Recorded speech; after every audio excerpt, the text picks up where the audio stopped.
며느리가 온라인에 쓴 모든 글을 수집한 시어머니, 그녀가 복수의 날로 100일 잔치를 선택한 소름 돋는 이유. 새벽 4시 반. 도시의 아파트 단지는 아직 깊고 검푸른 잠에 빠져 있었다. 가로등 불빛만이 밤새 내린 이슬에 젖은 아스팔트를 희미하게 비출 뿐 세상은 고요했다. 그러나 박 여사 60대 초반의 하루는 이미 시작되고 있었다. 삐걱거리는 무릎 관절의 통증을 애써 무시하며 그녀는 잠든 가족의 그림자 속에서 고요히 부엌으로 향했다. 낡았지만 그녀의 손길이 닿아 반질반질 윤이 나는 싱크대 앞에 서서 차가운 물을 틀자 정신이 번쩍 드는 듯했다. 그녀의 움직임에는 한치의 망설임이나 군더더기가 없었다. 지난밤 미리 불려둔 쌀을 씻어 냄비에 앉히고 냉장고에서 정갈하게 손질된 식재료들을 꺼냈다. 멸치와 다시마를 넣고 끓이는 육수의 구수한 냄새가 희미하게 퍼져나가기 시작했다. 40년 넘게 가족의 삼시세끼를 책임져온 그녀의 손은 이제 눈보다 정확했다. 남편과 사별한 지 10년, 홀로 아들 민준 30대 중반을 키워 결혼시키고 이제는 갓난 손주 지우까지 돌보는 일은 박 여사에게 삶의 마지막 의무이자 유일한 의미였다. 아들 내외가 편안히 직장 생활을 이어갈 수 있도록 그녀는 자신의 닳아버린 청춘의 마지막 조각까지 기꺼이 내어주고 있었다. 보글보글 끓어오르는 미역국 냄비에서 갓 지은 쌀밥에 김서린 윤기에서 막 무쳐낸 시금치 나물의 향긋한 내음에서 그녀의 헌신은 묵묵히 빛을 발하고 있었다. 식탁 위에는 아들 민준이 좋아하는 계란말이와 며느리 지영 30대 중반이 즐겨 먹는 불고기가 나란히 놓였다. 서로 다른 입맛을 가진 두 사람을 위해 2가지 이상의 주메뉴를 준비하는 것은 그녀에게는 더 이상 특별한 일이 아니었다.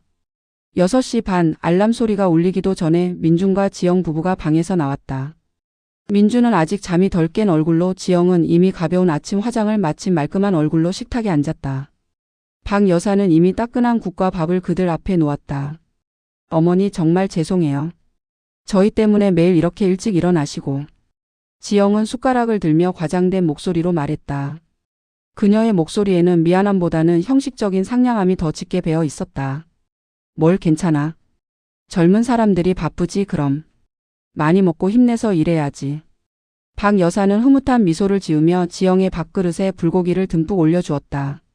지영은 부드러운 미소로 화답했지만 그 미소는 박 여사의 시선을 벗어나자마자 희미해지는 착각을 불러일으켰다. 어머니 없으면 저희 못 살아요. 정말 감사해요. 지영의 목소리는 마치 잘 훈련된 배우처럼 완벽한 진심을 담고 있는 듯했다. 그 순간만큼은 박 여사도 며느리의 손에 담긴 온기에 속아 넘어가는 듯했다. 하지만 그녀가 고개를 돌려 다른 반찬을 집으려 할 때 거울에 비친 며느리의 표정은 순간적으로 무표정하게 굳어 있었다. 박 여사는 자신의 눈을 의심했지만 다시 돌아봤을 때 지영은 여전히 상냥한 미소를 띠고 있었다. 내가 늙어서 헛것을 보나 보다. 그녀는 애써 불안감을 지웠다. 아침 식사를 마친 후 박 여사는 민준의 넥타이를 매만져주고 지영의 블라우스 깃을 정리해 주었다. 완벽하게 차려입은 아들 내외가 현관을 나서자 그녀는 문간에 서서 그들의 뒷모습이 사라질 때까지 배웅했다. 문이 닫히고 다시 정적이 흐르면 박 여사는 비로소 손주 지우에게로 향했다. 막 잠에서 깨어 칭얼거리는 지우를 안아 올리면 말랑한 아기 살결과 포근한 젖비린내가 그녀의 품 안으로 파고들었다. 그녀는 지우의 작은 손을 잡고 부드럽게 흔들며 자장가를 불러주었다. 오전 내내 지우와 놀아주고 기저귀를 갈고 이유식을 먹이며 시간을 보냈다. 오후가 되면 산더미 같은 빨래를 하고 먼지 한 톨 없이 집안 구석구석을 쓸고 닦았다. 주름진 손은 뻣뻣해지고 허리는 굽어갔지만 그녀는 불평 한마디 없었다. 가족을 위한 봉사는 그녀의 삶의 전부이자 존재 이유였다. 저녁 무렵 퇴근한 지영은 피곤에 절어 현관에 들어서면서도 박 여사에게 다가가 살갑게 안겼다. 어머니 오늘도 너무 힘드셨죠? 지우 보느라 고생 많으셨어요. 그리고는 능숙하게 박 여사의 어깨를 주물러 주었다. 지영의 손길은 부드럽고 다정했다.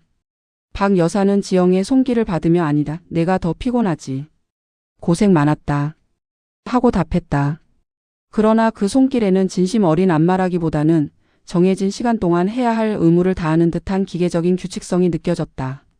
박 여사의 마음 한구석에서는 언제부터인가 설명할 수 없는 위화감이 자리 잡고 있었다. 지영의 따뜻한 말 한마디, 다정한 몸짓에서 미묘한 부자연스러움이 느껴졌던 것이다. 그들의 대화는 마치 잘 짜인 각본 같았고 지영의 감사 인사에는 진심보다는 의무감이 묻어나는 듯했다. 박 여사는 자신의 예민함 탓이라 생각하며 애써 그 불안감을 외면하려 했다. 하지만 그 균열은 이미 평온한 일상 속에 스며들어 소리 없이 그 틈을 벌리고 있었다. 어느 늦은 밤 정막이 감도는 아파트의 비상등이 켜졌다. 손주 지우가 갑작스럽게 열이 오르기 시작한 것이다. 쎄액쎄액 거친 숨소리를 내며 작은 몸을 떨었고 얼굴은 발갛게 달아올라 있었다. 박 여사는 잠결에도 흐느끼는 아이의 소리에 번쩍 눈을 떴다. 곤히 잠든 아들 내외를 깨우기보다 먼저 아이를 살피는 것이 몸에 밴 습관이었다. 그녀는 얼른 지우를 안아들고 이마에 손을 얹었다. 불덩이 같았다. 땀으로 축축한 지우의 이마를 손수건으로 닦아주며 박 여사는 허둥지둥 약을 찾기 시작했다. 해열제를 먹였지만 아이의 열은 쉽게 가라앉지 않았다. 어쩌면 좋아 우리 지우. 박 여사의 마음은 새까맣게 타들어갔다. 한밤중에 병원에 갈 상황은 아니었고 며느리 지영은 깊은 잠에 빠져 있었다. 의지할 곳 없이 홀로 아이의 열에 전전긍긍하던 박 여사는 문득 거실 테이블 위에 놓인 태블릿 PC를 발견했다. 지영이 퇴근 후 드라마를 보다가 그대로 두고 잠이 든 모양이었다. 박 여사는 급한 마음에 태블릿 PC를 집어들었다. 인터넷으로 소아 발열 처치법을 검색해서라도 뭐든 해주고 싶었다. 화면이 켜지자마자 박 여사의 눈에 들어온 것은 며느리가 로그아웃하지 않은 채 그대로 떠있는 맘카페 화면이었다. 순간 당황했지만 이내 화면을 아래로 내리려던 그녀의 시선이 한계심을 제목에 꽂혔다. 하소연 시어머니 때문에 지옥 같아요. 자극적인 제목에 박 여사의 심장이 쿵하고 떨어지는 것 같았다. 설마 하는 의심과 함께 불길한 예감이 스쳐 지나갔다. 혹시 다른 며느리들의 이야기일까? 하지만 왠지 모르게 손이 떨려왔다. 차가운 새벽 공기 속에서 그녀의 손가락은 홀린 듯 게시물 제목을 클릭했다. 새로이 펼쳐진 화면에는 낯익은 아이디가 선명하게 보였다. 지영이었다. 행복한 지우맘이라는 아이디 아래로 길게 이어진 글들을 박 여사는 덜덜 떨리는 손으로 읽어 내려갔다. 우리 시어머니 정말 너무 싫어요. 매일 자기 헌신이라고 생색내는데 솔직히 숨 막혀 죽겠어요. 집안일 다 해주는 건 고마운데 이건 감시 수준이에요. 내가 뭘 하든 다 알고 있고 내 옷차림, 내 식습관, 심지어 내 친구 관계까지 간섭하려고 들어요. 진짜 살아있는 CCTV예요. 오늘 아침에도 자기가 끓여준 미역국 먹으면서 며느리는 이런 거 잘 먹어야 하는데 하시는데 토할 뻔했어요. 자기 입맛에 맞춰서 만든 밍밍한 미역국을 매일 먹으라니 진짜 돌아버릴 것 같아요. 솔직히 개밥이라고 해도 믿겠어요. 글을 읽는 동안 박 여사의 얼굴에서는 핏기가 싹 가셨다. 눈동자는 믿을 수 없다는 듯 크게 흔들렸고 입술은 바싹 말라붙었다. 손주 지우의 칭얼거림도 뜨거운 이마의 열기도 더 이상 느껴지지 않았다. 온몸의 신경이 활자 하나하나에 집중되어 심장을 쥐어짜는 듯한 통증을 유발했다. 그녀의 헌신이, 그녀의 사랑이, 그녀의 존재 자체가 며느리에게는 지옥이었다니. 살아있는 CCTV라니. 태블릿 PC 화면에서 뿜어져 나오는 푸른빛이 그녀의 늙고 지친 얼굴을 차갑게 비췄다. 조용하고 어두운 거실에서 박 여사의 세상은 산산조각 나고 있었다. 며느리의 가면 뒤에 숨겨진 잔혹한 진실이 한밤중의 침묵 속에서 판도라의 상자처럼 활짝 열린 순간이었다. 밤은 길었다. 박 여사는 한숨도 잘 수 없었다. 태블릿 PC를 든 채로 소파에 멍하니 앉아 밤을 새웠다. 어둠 속에서 며느리의 글들이 환영처럼 눈앞에 아른거렸다. 그녀의 달콤한 미소와 다정한 말투가 거짓이었다는 사실이 칼날이 되어 박 여사의 심장을 갈갈이 찢어 놓았다. 지옥이라는 단어, 사라졌으면 좋겠다는 저주가 그녀의 귓가를 맴돌았다. 평생을 가족을 위해 살아왔던 그녀의 삶이 한순간에 부정당하는 듯 했다. 배신감은 너무나 거대해서 숨쉬기조차 힘들었다. 늙은 몸은 추운 새벽 공기 속에서 오들오들 떨려왔다. 날이 밝아오자 박 여사는 핏발선 눈으로 태블릿 PC 화면을 응시했다.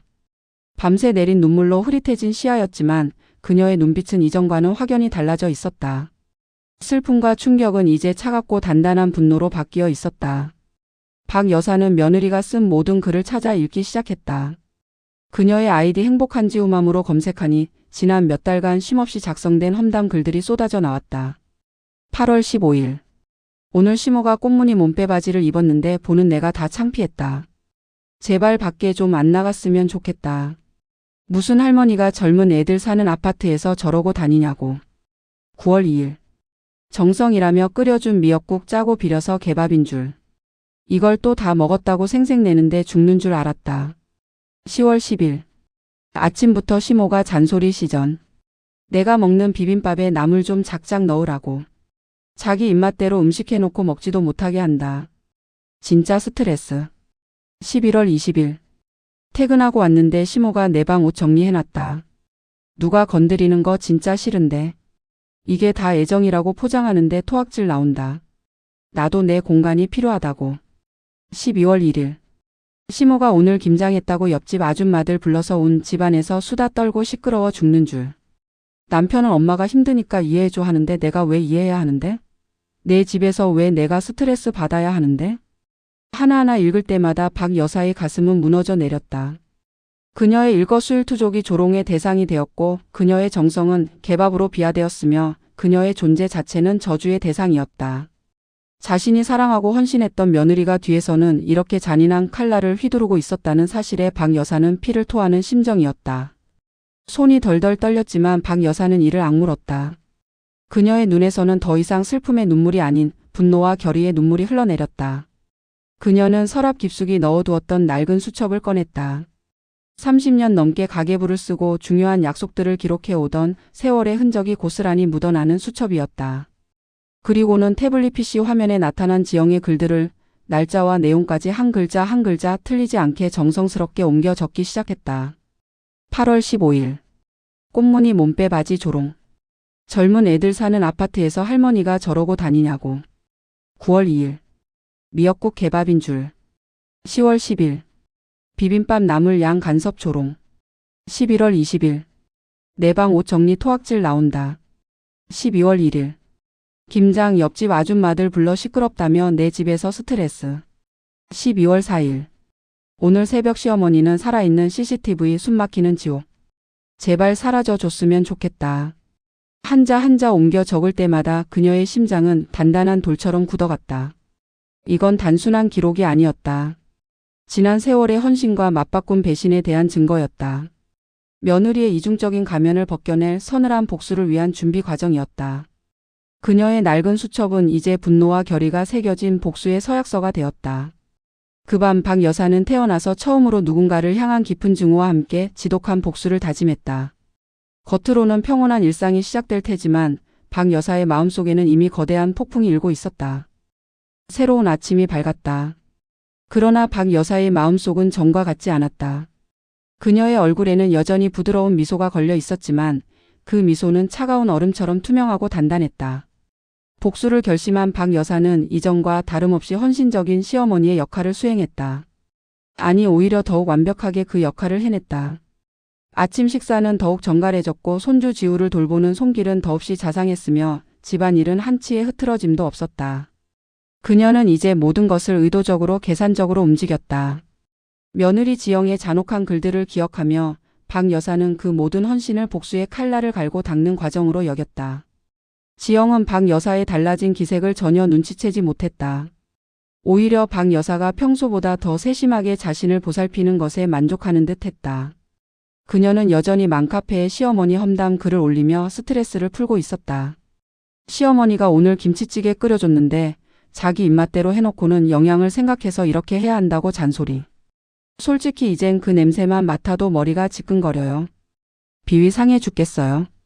곧 지우 100일인데 시어머니가 또 나서서 잔치 음식 다 한다고 난리. 내가 원하는 건 간소하게 호텔 뷔페인데 자기 손맛 자랑하고 싶어서 안달이 난 것 같아요. 이럴 땐 진짜 시어머니가 사라졌으면 좋겠어요. 박 여사는 이 글들을 읽으며 수첩에 꼼꼼히 옮겨 적었다. 겉으로는 웃으며 그래 내가 다 해주마 했지만 속으로는 칼을 갈았다. 지영은 아무것도 모른 채 손주 지우의 100일 잔치를 성대하게 치르자고 제안하며 박 여사에게 적극적으로 도움을 청했다. 어머니 우리 지우 100일 잔치 성대하게 해주고 싶어요. 잔치는 집에서 하는 게 의미 있잖아요. 어머니 손맛이 최고잖아요. 음식은 다 어머니께 맡길요. 손님들 오시면 어머니 음식 솜씨에 다들 깜짝 놀랄 거예요. 지영은 애교 섞인 목소리로 박 여사의 팔짱을 끼며 매달렸다. 그녀의 말 속에는 박 여사를 치켜세우는 듯한 칭찬이 가득했지만 그 이면에는 모든 번거로운 준비를 박 여사에게 떠넘기려는 의도가 분명하게 느껴졌다. 박 여사는 지영의 두 얼굴에 속으로 역겨움을 느꼈지만 겉으로는 따뜻한 미소를 지으며 고개를 끄덕였다. 그래 내 손주 첫 잔치인데 성대하게 해야지. 음식은 걱정 마라. 내가 다 준비할게. 박 여사의 목소리는 평온했지만 그 눈빛 속에는 번뜩이는 칼날이 숨겨져 있었다. 그녀는 지영의 제안을 복수를 위한 완벽한 기회로 받아들였다. 가장 많은 사람이 모이는 자리, 가장 행복해야 할 날, 그때 지영의 가면을 벗겨버리리라. 100일 잔치 준비 기간은 길고 고되었다. 박 여사는 매일 새벽 일찍 일어나 장을 보고 재료를 손질하고 온갖 종류의 음식을 만들기 시작했다. 갈비찜, 잡채, 전, 떡, 식혜 손이 많이 가는 전통 음식들을 밤샘 작업으로 준비했다. 지영은 가끔 와서 어머니 힘드시죠? 제가 뭐 도울 일 없을까요? 하고 말했지만 박 여사는 됐어. 내가 뭘 한다고. 쉬어라. 하며 손사래를 쳤다. 박 여사는 지영의 그 위선적인 질문마저도 수첩에 적어 넣을 빌미로 삼았다. 어머니 힘드시면 말씀하세요. 제가 도와드릴게요. 호텔에 케이터링 시켜도 되는데. 아니야, 우리 지우 첫 잔치인데 할미가 직접 해주는 게 의미 있지. 두 여인의 대화는 겉으로는 다정했지만 그 속은 날카로운 칼날처럼 팽팽한 긴장감으로 가득했다. 박 여사는 지영의 뒤에서 그녀가 또 맘카페에 글을 올리는 것을 보았다. 미쳤나 봐요. 시어머니가 자기 팔자에도 없는 왕비 노릇한다고 혼자 신나서 100일 잔치 준비를 하네요. 아, 진짜 속이 시커멓게 타들어가요. 그냥 이 순간이 빨리 끝났으면 좋겠어요. 박 여사는 글을 읽으며 조용히 미소 지었다. 그래, 너의 소원대로 이 순간은 정말 빨리 끝날 거야. 하지만 그 끝은 내가 상상하는 것과는 많이 다를 테지. 100일 잔치 준비 기간 동안 며느리의 위선과 시어머니의 숨겨진 분노가 아슬아슬하게 교차하며 긴장감은 최고조에 달했다. 칼을 가는 시어머니와 아무것도 모른 채 자기 꾀에 빠져들고 있는 며느리. 폭풍 전야의 고요가 더욱 섬뜩하게 느껴지는 시간들이었다. 마침내 손주 지우의 100일 잔치 날이 밝았다. 맑게 개인 가을 하늘 아래 아파트 단지는 평화로웠지만 박 여사의 집안은 이미 축제 분위기로 들썩였다. 거실은 알록달록한 풍선과 지우의 사진들로 화려하게 장식되었고 100일 상에는 박 여사가 밤샘 작업으로 준비한 푸짐한 음식들이 가득 차려져 있었다. 오색 송편, 쫄깃한 잡채, 부드러운 갈비찜, 바삭한 전, 그리고 맑은 미역국까지. 정성스럽게 놓인 음식들은 그 자체로 박 여사의 헌신과 사랑을 보여주는 듯했다. 상 한가운데 놓인 아기 지우는 분홍색 한복을 곱게 차려입고 방긋방긋 웃으며 손님들을 맞이했다. 양가 친척들과 아들 내외의 지인들로 집안은 발 디딜 틈 없이 북적였다. 어머, 지우 정말 잘생겼다. 지영아, 너 정말 복 받았네. 시어머니가 이렇게 다 차려주시고. 음식 솜씨가 정말 대단하시네요.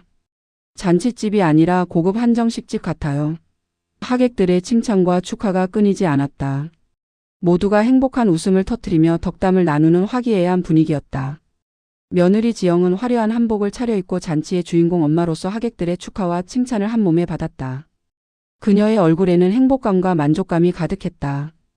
우아한 미소를 지으며 손님들 한 명 한 명에게 살갑게 인사하고 지우를 안아 올리고 사진을 찍는 모습은 영락없는 완벽한 엄마이자 며느리였다. 그녀는 마치 인생 최고의 날을 보내는 듯 보였다. 다 어머니 덕분이에요. 지영은 하객들 앞에서 박 여사에게 다가가 허리를 숙이며 말했다. 그녀의 목소리에는 다시금 꿀이 발린 듯 달콤함이 가득했다.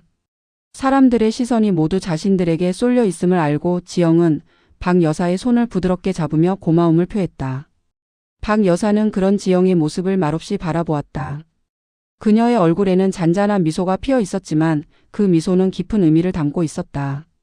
단순한 기쁨이나 만족을 넘어선 복잡하고 서늘한 감정들이 뒤섞인 미소였다.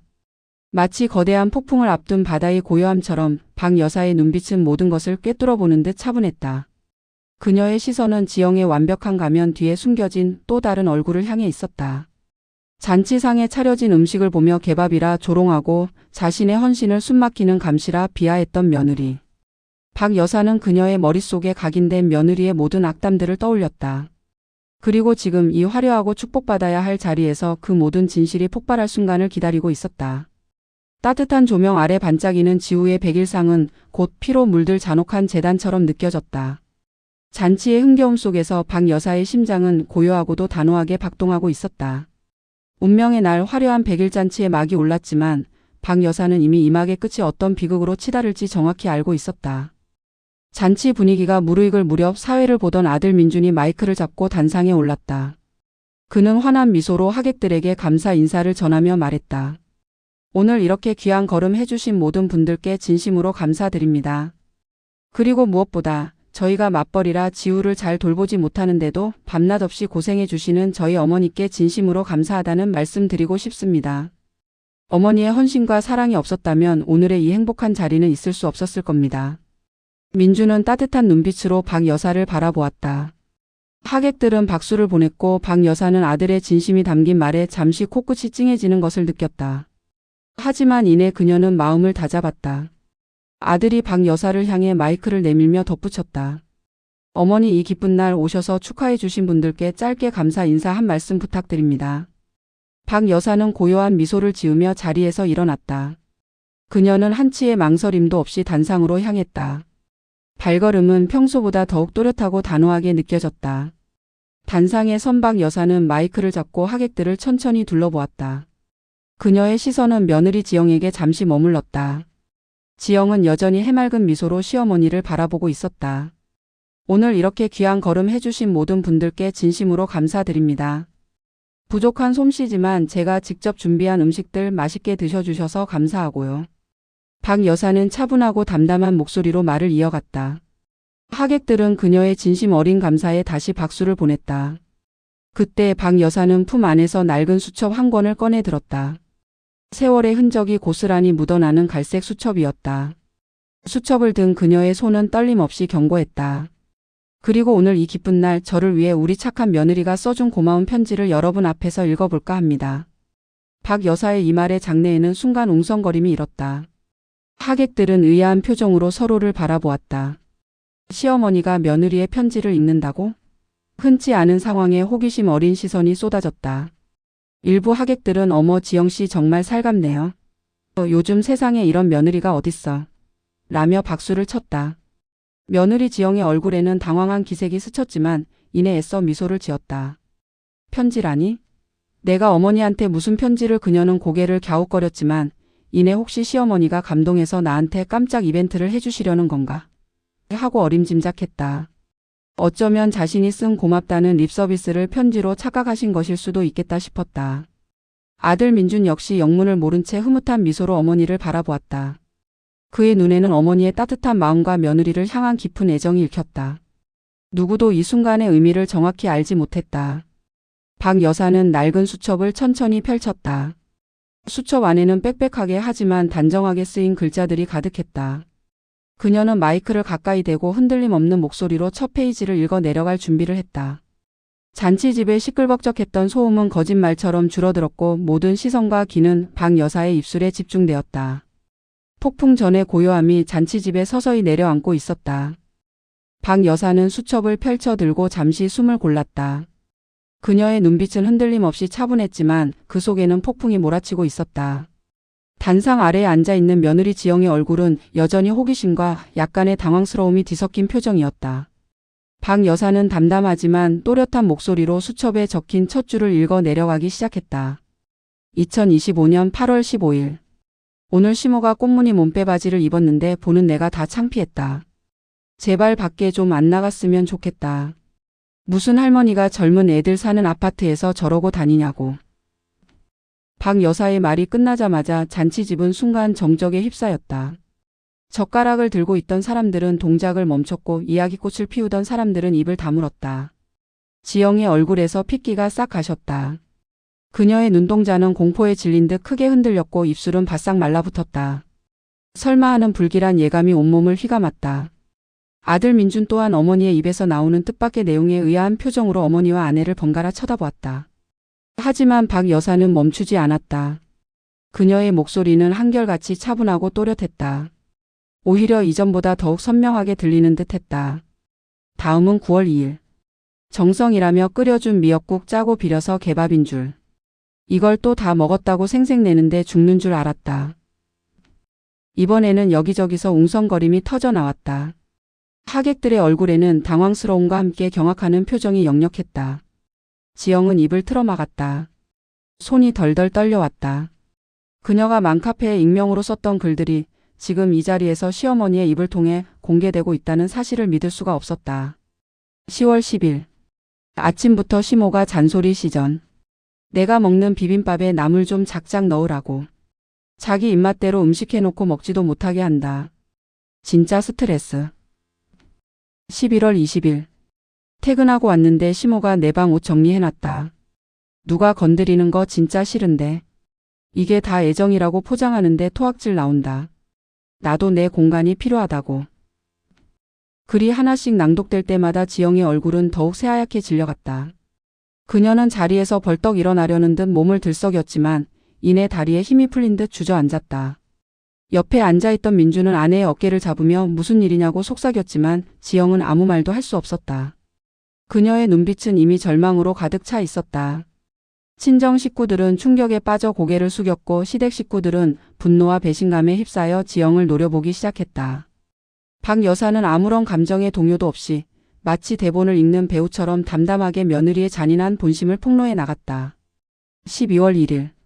시모가 오늘 김장했다고 옆집 아줌마들 불러서 온 집안에서 수다 떨고 시끄러워 죽는 줄. 남편은 엄마가 힘드니까 이해해줘 하는데 내가 왜 이해해야 하는데? 내 집에서 왜 내가 스트레스 받아야 하는데? 그리고 가장 최근 글입니다. 1월 15일. 미쳤나 봐요. 시어머니가 자기 팔자에도 없는 왕비 노릇한다고 혼자 신나서 100일잔치 준비를 하네요. 아 진짜 속이 시커멓게 타들어가요. 그냥 이 순간이 빨리 끝났으면 좋겠어요. 그리고 이런 말도 있었습니다. 시어머니는 살아있는 CCTV 숨막히는 지옥. 심지어 그냥 어디론가 사라졌으면 좋겠어요 라고도 했더군요. 박 여사의 마지막 말이 잔치집의 모든 소음을 집어삼켰다. 완전히 침묵이 흐르는 가운데 지영은 얼굴을 두 손으로 가린 채 흐느끼기 시작했다. 그녀의 가면은 산산조각 났고 민낯이 모든 사람들에게 적나라하게 드러나는 순간이었다. 행복으로 가득해야 할 지우의 100일잔치는 한순간에 며느리의 추악한 진실을 폭로하는 처참한 낭독회로 변하고 말았다. 박 여사의 마지막 낭독이 끝나자마자 잔치집은 통제불능의 아수라장으로 변했다. 팽팽했던 긴장이 걷잡을 수 없는 폭발로 이어졌다. 지영은 자신의 귀를 막고 싶었지만 이미 때는 늦었다.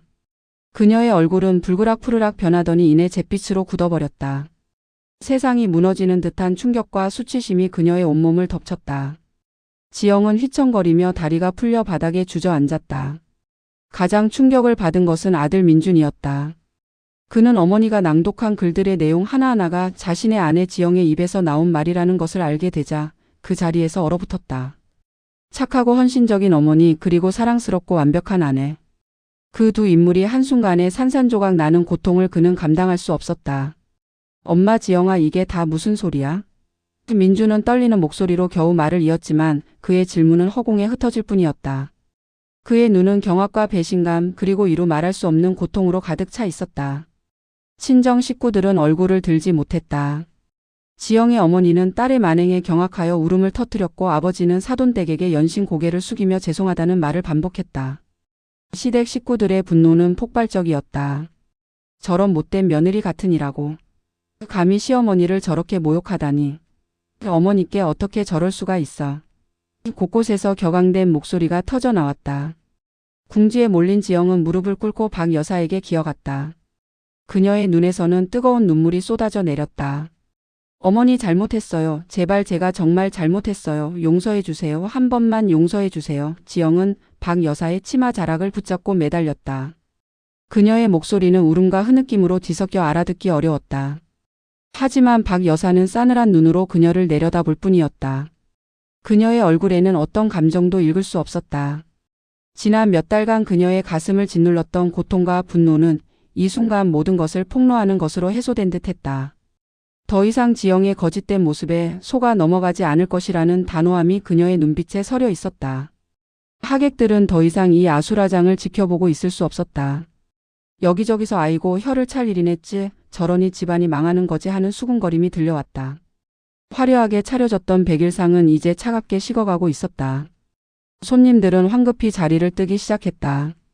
행복해야 할 손주의 백일 잔치는 한 가족의 치부가 만천하에 드러나는 비극적인 파국의 현장이 되어버렸다.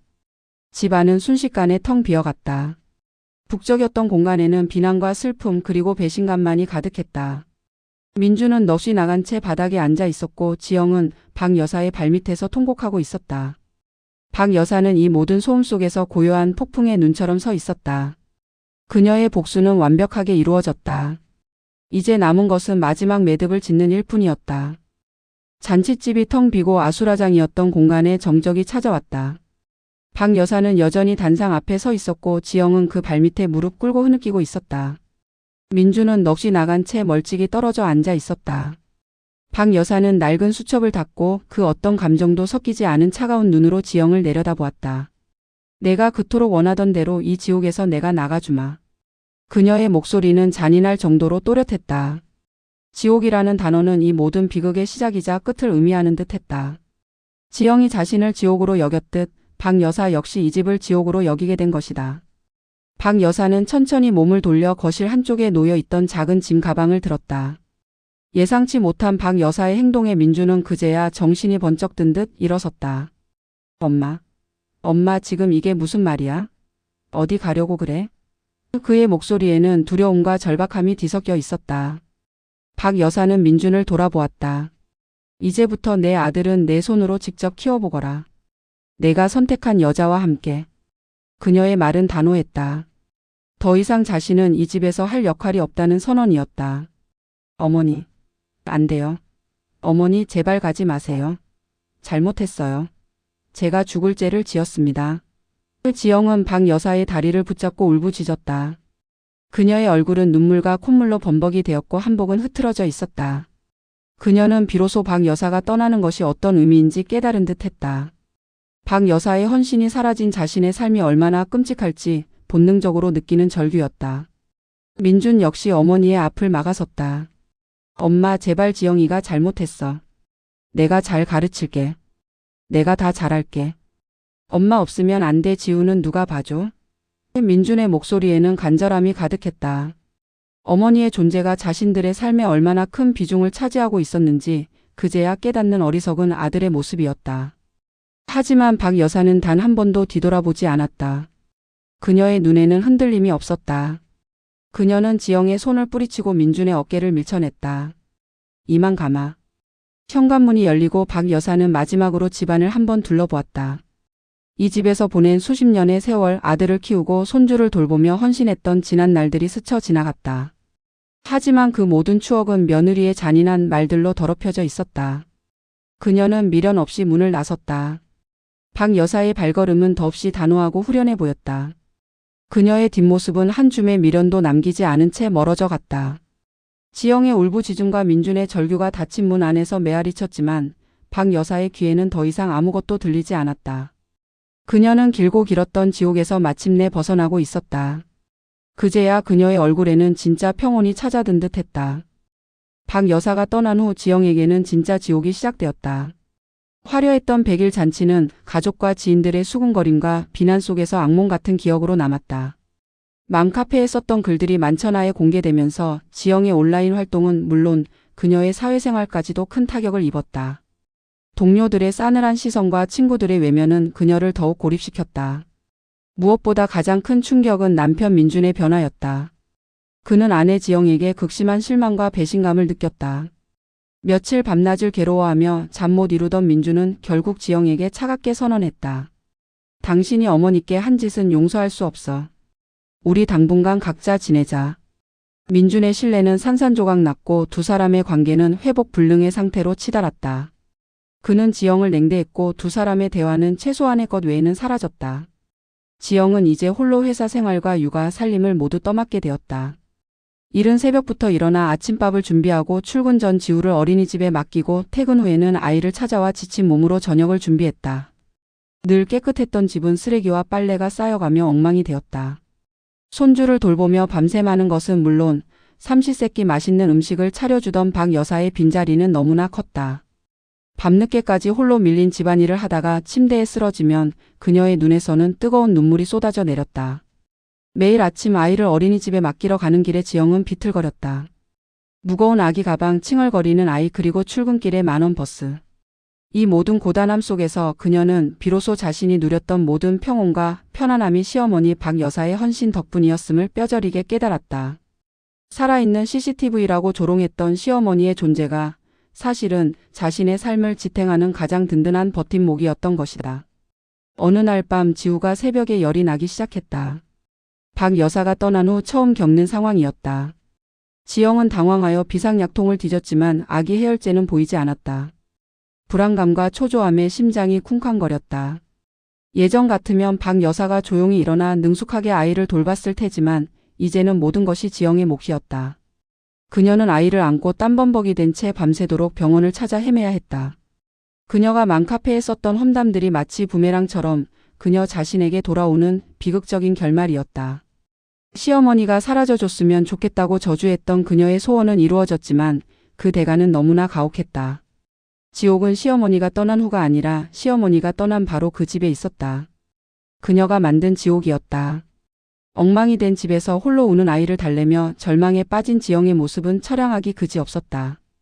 거울 속에 비친 자신의 초췌한 얼굴을 보며 지영은 자신이 잃어버린 모든 것을 되돌릴 수 없음을 깨달았다. 시어머니의 헌신, 남편의 신뢰, 친구들의 우정, 그리고 자신을 향한 존경까지. 모든 것을 잃은 지영의 삶은 이제 그녀가 그토록 벗어나고 싶어 했던 지옥 그 자체가 되어버렸다. 어둠이 짙게 깔린 방 안에서 지영의 울음소리가 메아리치며 이야기는 막을 내린다. 그녀의 지옥은 이제 시작일 뿐이었다.